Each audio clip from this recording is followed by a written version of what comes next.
Welcome back to the Traders Network Show and our continued coverage of Humanity 2.0. I'm Matt Bird, broadcasting worldwide from the Vatican for Equities.com and its affiliate partners. My next guest is the Deputy Director of Digital Ethics Lab at the University of Oxford, Rosaria Taddeo. Is that correct? Perfect. Listen, welcome to the show. Thank you. So, we've got a lot of stuff going on here at this event. We got a live event going on. We're covering it on another camera.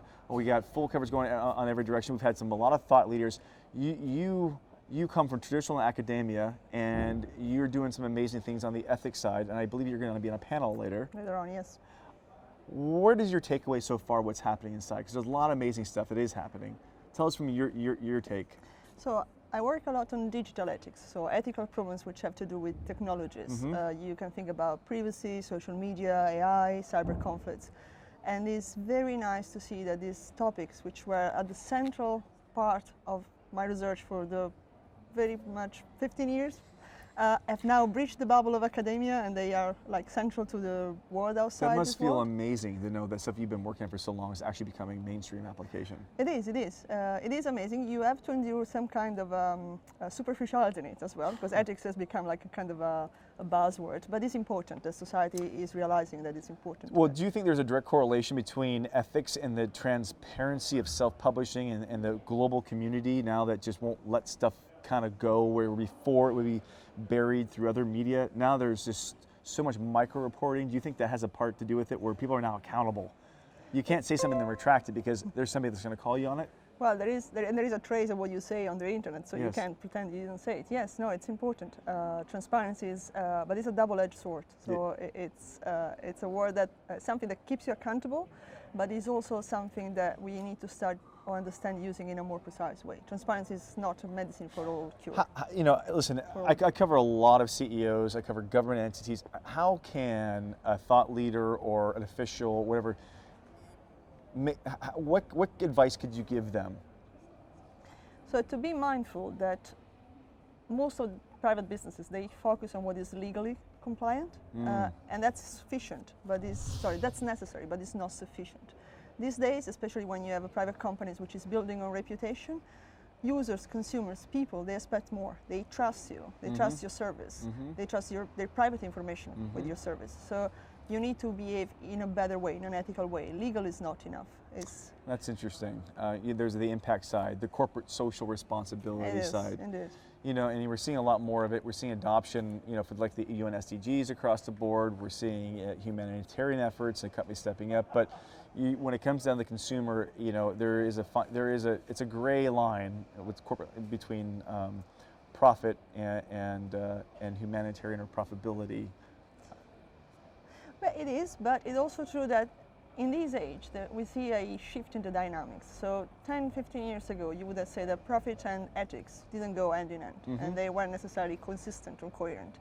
These days, what we learn from, for example, Cambridge Analytica scandal, is that ethics helps business, helps profit, because if you behave in an ethical way, well, your reputation will grow and your profit will grow. And the backlash of overlooking ethical aspects can be so deep and so harmful that some businesses might be actually out of the market for good. So ethics is not just about what you should not be doing. Ethics also tells us what you should be doing for being in a better position yourself. So it's not necessarily that the two things, business and ethics, or business and profit, are like enemies, sorry. Do you think that the greatest, let's say, triple bottom line ROI would be loyalty? Ethics does translate to loyalty, brand loyalty? I think brand loyalty is a part of ethics. I think that ethics translate in much more than just loyalty. It translates into a responsible behavior. And responsibility has to do with your users and the value of the users as well. So in corners of the world where, for example, environmental sustainability is becoming a value, you need to also embrace those values as well. For some sorts of businesses, this is becoming increasingly more relevant. Now, how is Humanity 2.0 interacting with what you're doing? Well, first thing was amazing to know that there's going to be a business ethics course launched somewhere, so I started to teach these kind of things, and that was an amazing thing to learn about. But it's also important because I like the name of this meeting. technologies these days are changing the way we understand humanity, the way we understand ourselves, and the way we interact with each other and with the environment. So this meeting today is important, especially in that regard. So it's convening a community which is asking itself, well, what does it mean to be human in this stage? How can we make sure that we flourish as humans in this age? And how we can make sure that next generations, future societies, continue to flourish on the basis that we can shape these days. Now, coming from academia, coming out from Oxford, were you pleased to see the lineup of influencers in this room? The world is really crowded, so there is always someone that you didn't know was there, and someone you knew was there, and you wish he wasn't there or should have been there. So it's a difficult question, this one. I won't. I would say that I was surprised, pleasantly surprised most of the time. Good. Well, listen, we got to cut to commercial break in a minute. What can we expect from you on the panel coming up? So I will be talking about how technologies are shaping societies and ourselves, and what is the responsibilities that we have with respect to what I call post-AI societies, so the societies that are coming, and how we can make sure that we shape a better ground for the next generations. Well, I can tell you right now, AI is the hottest topic, I think, on the regulatory side, because what happens when that machine kicks in, and is it going to be biased, ethical, non-ethical? We have no idea.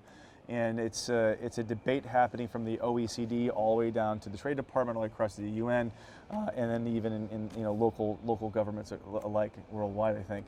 So I'd love to have you come back on. Of course. I think we've got a lot of content between today and even going forward. We'd love to get your input on. So thanks so much. Thank you so much.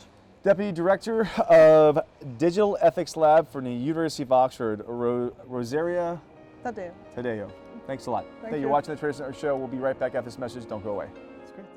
The 2019 Humanity 2.0 Forum is brought to you by Cisco Systems, CSR solutions that are accelerating global problem solving in ways that have never been attempted before, to Ulala, providing mobile blockchain solutions for the unbanked, and to Pledge Camp, the next generation of crowdfunding. A special thanks to Tonico in Vatican City for hosting our program.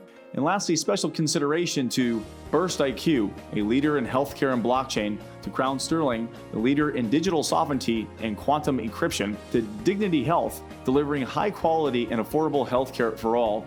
And lastly, to Falcon Ventures, is transformative as our entrepreneurs. And thank you, 1-800 Public Relations, for all your PR and media support. We'll be right back after these messages. Don't go away.